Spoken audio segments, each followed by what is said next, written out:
ណាអង្គគ្រូចៅអធិការវត្តកោះប្រាក់ដោយសេចក្តីគោរព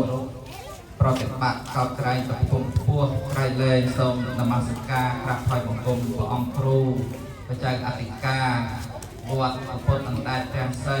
ជាទីគោរពរាប់អានឯកប្រពន្ធសូមសេចក្តីរាប់អានចំពោះលោកដ៏មានអាយុសូមចម្រើនពរដល់លោកមេភូមិកោះប្រាក់ចាស់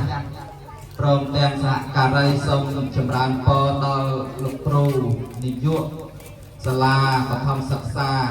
កោះប្រាក់ចាស់សូមចម្រើនពរដល់លោកគ្រូអ្នកគ្រូព្រមទាំងមេត្តាបិតារបស់សិស្សានុសិស្សគ្រប់រូប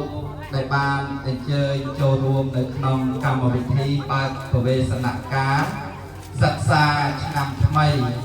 2025-2026ដល់បងប្អូននេះតែងជាសម្លៀកបំពាក់តែងជាបិទជាសភៅចំណាយនៅលុយកាក់ដើម្បីចិញ្ចឹមប្អូនផងចិញ្ចឹមបងប្អូនយើងផងទឹកគង់ទំនុកបំរុងក្រុមគ្រួសារផង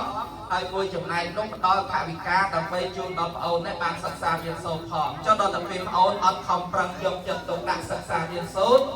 អានោះគឺជាការខកចិត្តមួយដ៏ធំធេងបំផុតហើយសម្រាប់លោកឪពុកសម្រាប់អ្នកម្ដាយអញ្ចឹងប្អូនត្រូវតែខំប្រឹងសិក្សារៀនសូត្រទាំងអស់គ្នាហើយដូចជាបណ្ដាំរបស់ថ្នាក់ដឹកនាំប្រមុខថ្នាក់ដឹកនាំមានសម្ដេចបវរធម្មតីលោកបានផ្ដែផ្ដាំថាកុំឲ្យប្អូននឹងខ្សែគប់គ្រឿងញៀនហើយឥឡូវញៀនស្អីមួយទៀតនោះគេហៅអីបែបកុំទៅបើកុំទៅជួអត់ណាកាលណាបើយើងផលប៉ះពាល់យើងប្រើប្រាស់ហើយធ្វើឲ្យសតិរបស់យើងនឹងខូចសតិឲ្យខូចស្មារតីហើយដល់ចឹងទៅគេចាប់យើងដាក់ទុកដាក់ច្បាក់គេវាយគេដប់ច្រំធាក់ឲ្យយើងនេះឈួតលីលាលេងដល់អីទាំងអស់អញ្ចឹងមានតាបិតាពុកតែរបស់យើងនេះខកបំណងហើយគ្រូបំណងគាត់នឹងខំប្រឹងចិញ្ចឹមបីបាច់ថែរក្សាឲ្យកូនបានសិក្សារៀនសូត្រហើយ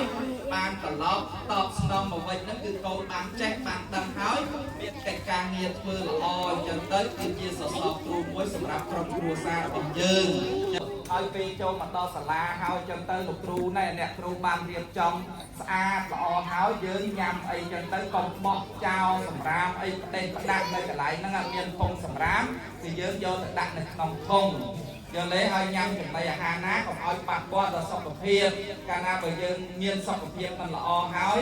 យើងអត់បានសិក្សារៀនសូត្រអត់បានចេះអត់បានដឹងកាលណាអត់បានសិក្សារៀនសូត្រអត់ចេះអត់ដឹងហើយមេត្តាបិតានេះចំណាយថវិកានេះមកលើយើងរឹងរឹតតែច្រើនទៀតអានេះដោយសារតែយើងបានញ៉ាំចំណីអាហារអត់ល្អអញ្ចឹងយើងញ៉ាំចំណីអាហារណាល្អកុំឲ្យប៉ះពាល់ដល់សុខភាពយើងមានសុខភាពល្អហើយយើងមានឱកាសបានសិក្សារៀនសូត្រកាលណាយើងបានសិក្សារៀនសូត្រយើងមានចំណេះចេះដឹងហើយយើងមានកិច្ចការងារធ្វើល្អដោយគ្រូអ្នកគ្រូដោយបងដោយពូមីយាយតារបស់យើងទាំងអស់គ្នាដែរកាលណាយើងមានកិច្ចការងារល្អហើយយើងមានប្រាក់ខែហើយយើងមានម៉ូតូមានឡានជិះហើយយើងអាចធ្វើសេចក្តីល្អបងកុសលចឹងទៅខែជុំបិណ្ឌខែចូលឆ្នាំចឹងទៅបានប្រវត្តិរបស់ព្រះចាស់របស់យើងវត្តពុទ្ធដែររបស់យើងចឹងទៅបងប្អូនក្រុមគ្រួសារទៅបំពេញធ្វើសេចក្តីល្អបងកុសលសម្រាប់ទៅជាតិខាងមុខទៀតចឹងលោកតាលោកពូលោកអ៊ំទាំងអស់អង្គហ្នឹងមានសេចក្តីផ្ដាំផ្ញើបងប្អូនហ្នឹងតែប៉ុណ្្នឹងឯងលើឯងមានសេចក្តីផ្ដាំផ្ញើតែប៉ុណ្្នឹងឯងហើយសូមជូន